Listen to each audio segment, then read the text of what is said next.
Good morning students.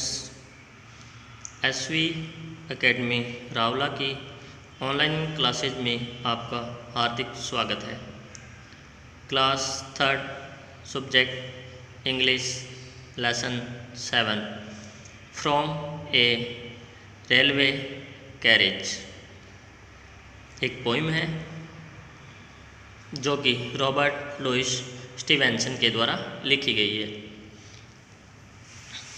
From a railway carriage का मतलब है कि रेलवे में जानते होंगे सभी, ट्रेन कैरेज का मतलब ऐसे गाड़ी होता है, यानी कि रेलवे या ट्रेन से। इस पोइम में पोइट है वो अपनी एक रेलवे जर्नी शेयर कर रहा है। रेलवे जर्नी यानी कि रेल के अंदर जो यात्रा की है उन्होंने उसे शेयर करते हुए अपने उस एक्सपीरियंस के बारे में हमें बता रहा है। क्या बताता है अपने इस पोइम में देखेंगे कि जब एक ट्रेन में आप सफ़र करते हो, जब आप यात्रा कर रहे होते हो तो आप कैसा एक्सपीरियंस करते हो, आपको कैसा महसूस होता है। तो आपने भी कभी ट्रेन के अंदर यात्रा की होगी तो आप कैसा महसूस करते हो। प्राय हम देखते हैं कि पैसेंजर्स जो होते हैं वो प्राय ट्राई करते हैं कि उनको विंडो के पास सीट मिले, यानी कि वो अगर बैठे तो विंडो के पास बैठे, ताकि वो ट्रेन के अंदर के दृश्य के साथ साथ बाहर का जो एक बहुत ही सुंदर दृश्य अलग अलग क्षेत्र का उन्हें देखने को जो मिलता है वो देख सकें। तो वैसा ही कुछ यहाँ पे पोइट ने देखा और वो एक्सपीरियंस अपने साथ इस पोइम के माध्यम से शेयर किया है। तो जानते हैं पोइट ने क्या देखा और उन्हें कैसा महसूस हुआ। तो let's start poem time. Poet कहते हैं faster than fairies, faster than witches, bridges and houses, hedges and ditches, and charging along like troops in a battle, all through the meadows, the horses and cattle. तो first stanza में poet ने क्या लिखा है।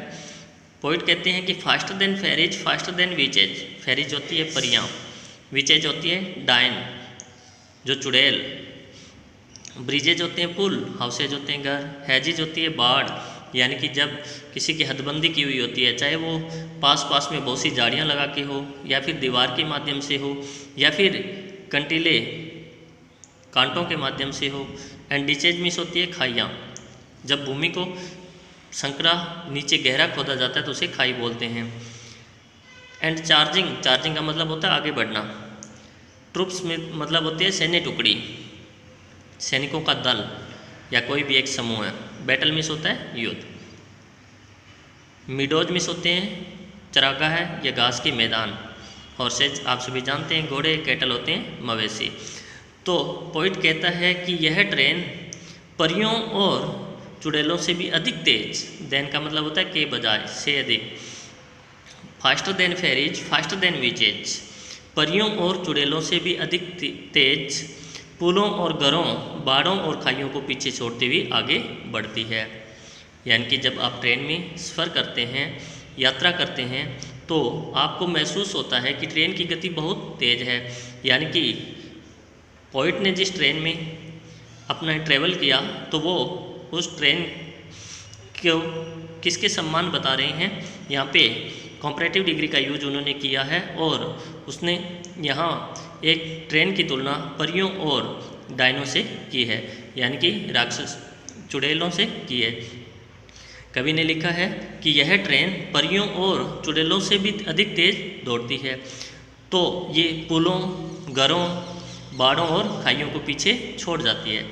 जैसे अपने किसी में ट्रैवल कर रहे होते हैं तो बहुत सी चीज़ें होती है जो हमें एक बार आंखों के सामने दिखाई देती है लेकिन जल्दी वो पीछे छूट जाती है। तो उसी तरह से पोइट भी कहते हैं कि जब मैं ट्रेन में सफ़र कर रहा था तो ये परियों और चुड़ैलों से भी अधिक तेज़ दौड़ रही थी, जिससे कि पुल, घर, बाड़ और खाइयाँ वो पीछे छूटते चले जा रहे थे। And charging along like troops in a battle, all through the meadows, the horses and cattle. और वो कहते हैं कि जिस समय यह आगे बढ़ रही थी, यह ट्रेन आगे बढ़ रही थी, तो ऐसा लग रहा था कि कोई सैन्य टुकड़ी अपने दुश्मनों पर युद्ध में आक्रमण करने के लिए आगे बढ़ रही है, जिसने कि चरागाह के अंदर चरते हुए घोड़ों और मवेशियों को भी पीछे छोड़ दिया।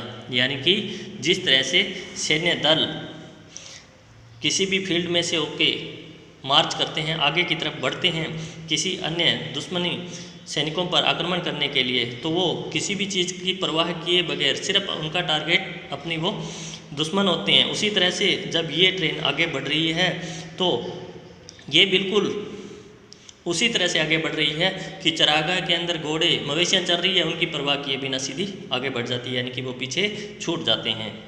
तो आशा करता हूँ आपको फर्स्ट स्टेंजा समझ में आया होगा।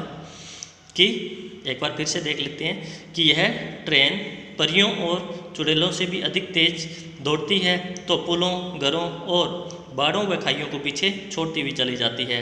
और यह एक सैन्य दल जो कि युद्ध में, जो कि बैटल का मतलब युद्ध, जो कि युद्ध में दुश्मन सेना पर आक्रमण करने के लिए आगे बढ़ता है, उसी तरह से चरागाह में चरते हुए घोड़ों और मवेशियों में से होते हुए आगे बढ़ जाती है। यानी कि जो ट्रेन की पटरियाँ होती है उसके आसपास कोई चरागाह है, पॉइंट देखता है और उनमें से जो मवेशियाँ और घोड़े वगैरह चल रहे हैं तो उनके पास से होके गुजर जाती है। तो इसलिए उन्होंने यहाँ पे कंपेयर किया और इसे एक सिमिली के माध्यम से अलोंग लाइक का यूज अपने करते हैं सिमिली के अंदर, उपमा, यहाँ पे उपमा देते हुए, यानी कि ट्रेन को किसकी उपमा दे दी है यहाँ पे, एक सैन्य टुकड़ी की। जिस तरह से एक सैन्य टुकड़ी आक्रमण करने के लिए आगे बढ़ती है, उसी तरह से ये ट्रेन भी आगे बढ़ती जा रही है। सेकंड स्टेंजा देखते हैं। All of the sides of the hill and the plain fly as thick as driving rain and ever again in the wink of an eye. Second stanza में क्या लिखा है कि all of the sides means नज़ारे, दृश्य, हिल means पहाड़ियाँ, छोटे छोटे जो पहाड़ होते हैं, प्लेन्स मीन्स मैदान, fly as thick as driving rain, यहाँ पे पॉजिटिव डिग्री का यूज करते हुए समानता बताई जा रही है एक ट्रेन की, किसके साथ, वर्षा की बूंदों के साथ। जो फ्लाई का मतलब वैसे तो होता है उड़ना, यहाँ पे उड़ना नहीं है, यहाँ पे आगे की तरफ बढ़ना है, यानी कि एक उड़ना, जिस तरह से बहुत तेज़ गति से कोई विमान या पक्षी उड़ते हैं तो उसी तरह से इसको बताया गया है। And ever again in the wink का मतलब होता है पलक झपकना, पलक झपकना। तो यहाँ पे क्या बताता है पॉइंट, वो कहता है कि जब ये जिस तरह से तूफान के अंदर वर्षा की बूंदें तेज़ी से गिरते हुए तूफान आगे की तरफ बढ़ जाता है, उसी तरह से यह ट्रेन भी सभी पहाड़ी और मैदानों के दृश्यों को छोड़ते हुए आगे बढ़ जाती है। यानी कि जिस तरह से तूफान के अंदर बारिश बहुत तेज़ गिरती है और वो तूफान बहुत तेज़ गति से आगे की तरफ बढ़ता है, उसी तरह से ये ट्रेन भी उन पहाड़ियों और मैदानों के नज़ारों को छोड़ते हुए आगे चली जाती है। And ever again in the wink of an eyes painted station whistled by, यहाँ पे सेकंड स्टेंजा खत्म होता है अपना, पेंटेड स्टेशंस विशल बाय। और एक बार फिर से पलक झपकने में ही यह है एक विशल मतलब सीटी, गूंज, आवाज़, जो आपने भी सुना होगा, जैसे ही ट्रेन किसी स्टेशन पे पहुंचती है और वहां से चलना स्टार्ट करती है तो वो एक बार एक विशल देती है, जिससे कि जो पैसेंजर्स नीचे हैं वो उसमें चढ़ सके और जो दूसरे जो अंदर है जिनको नीचे उतरना है वो अपने उतरने के लिए रेडी हो सके। तो उसी का यहाँ पे पॉइंट ने वर्णन किया और वो कहते हैं कि एक बार फिर से पलक झपकने में ही यह एक सीटी के साथ, एक आवाज़ के साथ उन चित्रित स्टेशनों को छोड़ते हुए आगे निकल जाती है। कहने का मतलब ये इतनी तेज़ गति से चल रही है कि ये पता ही नहीं चलता कब एक स्टेशन से दूसरा स्टेशन आ जाता है। पलक झपकने यानी कि बहुत ही कम समय में एक स्टेशन से दूसरे स्टेशन तक पहुंच जाती है। और वहाँ अपने देखते हैं कि स्टेशनों पर बहुत से विज्ञापन जो पेंट किए होते हैं, तो उससे भी अपने इसका मीन ले सकते हैं कि पेंटेड स्टेशंस विशल बाय, कि ये बहुत जल्द एक ध्वनि उत्पन्न करते हुए एक स्टेशन से दूसरे स्टेशन को पार कर आगे चली जाती है। Here is a child who clambers and scrambles all by himself and gathering brambles. Here is a tramp who stand and gazes and here is a green for stringing the daisies. उसके बाद में point यहाँ पे बताते हैं क्या कि वो कहते हैं कि here is a child who clambers and scramble. तो पोइट ट्रेन में यात्रा कर रही हैं, वो किसी स्टेशन पे एक बालक को देखते हैं कि वो कहते हैं कि यहाँ एक बच्चा है जो कि ऊपर, क्लैम्बर्स का मतलब होता है हाथ और पाँव दोनों को यूज करते हुए ऊपर की तरफ चढ़ना, कि एक बच्चा है वो किसी पे चढ़ने की कोशिश कर रहा है, स्क्रैम्बल्स, और तेज़ी से घूमता है, मूव क्विकली। स्क्रैम्बल्स का मतलब होता है मूव क्विकली, यानी कि वो अपने हाथ और पाँव को यूज करते हुए ऊपर चढ़ रहा है और जल्दी जल्दी घूम रहा है। All by himself and gathering brambles. Brambles means होते हैं ब्लैकबेरी, जामुन जिसको बोलते हैं। तो और अपने प्रयासों से वह जामुनों को इकट्ठा करने का प्रयास कर रहा है।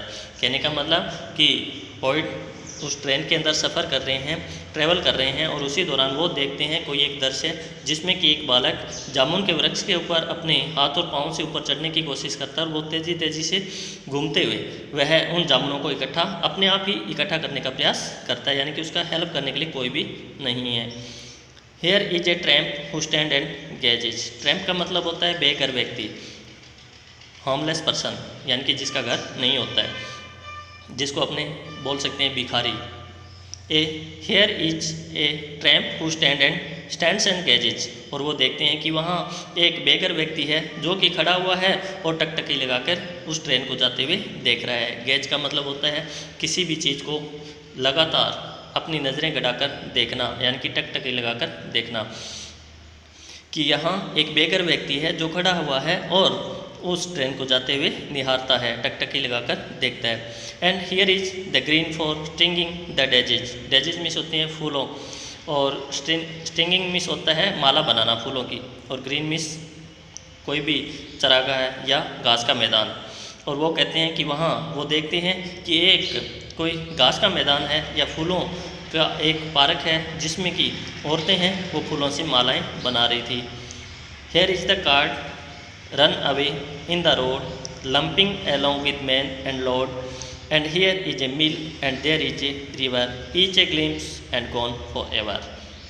उसके बाद में पोइट कहता है कि वहाँ कार्ट मिस होती है जो घोड़े के द्वारा खींची जाने वाली गाड़ी, छकड़ा जिसको बोलते हैं, कि सड़क के ऊपर पोइट एक गाड़ी को जाते हुए देखता है जो कि अपने साथ एक आदमी और लोड को एक साथ लेकर जा रही है। लंपिंग का मतलब होता है कि किसी लोड को लेके जाना, वजन, बोझा एक साथ ढोना। तो पोइट देखते हैं उस ट्रेन में ट्रेवल करते हुए एक दृश्य की एक रोड है जिस पे एक गाड़ी जा रही है जिसके ऊपर वजन है, और उस वजन के ऊपर एक व्यक्ति बैठा हुआ उसे खींचते हुए ले जा रही है। And here is a mill and there is a river. और वो देखते हैं कि वहाँ एक चक्की है और एक नदी भी है। Each a glimpse and gone for ever. प्रत्येक है वो एक झलकी है और हमेशा के लिए चली जाती है, यानी कि झलकी का मतलब अपने थोड़ा सा देख पाते हैं उसको और उसके बाद में वो गायब। कहने का मतलब कि ट्रेन में यात्रा कर रहे हैं तो हमें बहुत से नज़ारे देखने को मिलते हैं, लेकिन वो हम हमेशा नहीं, क्योंकि हम वहाँ से मूव कर रहे होते हैं, आगे बढ़ रहे होते हैं, तो इसकी वजह से हम उसकी झलक तक देख पाते हैं और वो हमेशा के लिए हमसे दूर चले जाते हैं। तो एक बार फिर से मैं थोड़ा इसको बता दूँ, पोइट ने क्या लिखा है कि वह ट्रेन की यहाँ पे सब बात हो रही है, ट्रेन में जो ट्रैवल कर रहे हैं तो उसी के बारे में बात हो रही है कि यह ट्रेन परियों और चुड़ैलों से भी अधिक तेज पुलों और घरों, बाड़ों और खाइयों को पीछे छोड़ते हुए आगे बढ़ती है। जिस तरह से युद्ध के अंदर एक सैन्य दल अपने दुश्मनों पर आक्रमण करने के लिए आगे बढ़ता है, उसी तरह से यह भी चारागाह में चरते हुए घोड़ों और मवेशियों को छोड़ते हुए आगे निकल जाती है। और जिस तरह से एक तूफान के अंदर वर्षा की बूंदें बहुत तेज़ी से आगे बढ़ती है या गिरती है, उसी तरह से यह भी पहाड़ी और मैदानों के सभी दृश्यों को छोड़ते हुए आगे चली जाती है। और हमेशा फिर से एक पलक झपकने के समय में ही यह एक सीटी की ध्वनि उत्पन्न करते हुए स्टेशनों को पार कर जाती है, यानी कि एक के बाद एक स्टेशनों को पार कर जाती है। उसके अलावा वो अपने यहाँ पे एक दृश्य की बात करते हैं कि वहाँ एक बच्चा है जो कि एक अपने हाथ पाँव का यूज करते हुए तेज़ी से घूमते हुए एक ब्लैकबेरी के वृक्ष पर चढ़ने की कोशिश कर रहा है और अपने ही प्रयासों से उन्हें ब्लैकबेरी को इकट्ठा करने का प्रयास कर रहा है। उसके साथ ही वो एक बेघर व्यक्ति को देखते हैं जो वहाँ खड़ा हुआ है और उसे टकटकी लगाकर देख रहा है। उसके अलावा उन्होंने देखा कि एक हरा भरा कोई हरियाली युक्त क्षेत्र है जहाँ पर फूलों से औरतें मालाएं बना रही है, गार्लैंड जिसको बोलते हैं। और उसके अलावा वो देखते हैं कि रोड पर एक कार्ट है जो कि एक व्यक्ति और उसके बोझे को एक साथ ढो रही है, वहन लेके जा रही है। और उसके अलावा उन्होंने एक चक्की को देखा और एक नदी को देखा, और ये सब उन्होंने कहा कि एक ग्लिम्प्स यानी कि एक झलकी थी और जो हमेशा के लिए चली गई। तो यहाँ पोइट ने अपनी उस ट्रैवल की जो एक्सपीरियंस है उसको अपने साथ शेयर किया। आशा करता हूँ आपको पोइम अच्छी लगी होगी और आपको ये समझ में भी आई होगी। आप भी अपने इसी तरह के कोई एक्सपीरियंस है तो उन्हें अपने मित्रों के साथ साझा कर सकते हैं। तो आज के वीडियो में इतना ही। नेक्स्ट वीडियो में अपने इसके hard word question answer fill in the blanks करेंगे। तब तक के लिए good bye, thanks for watching.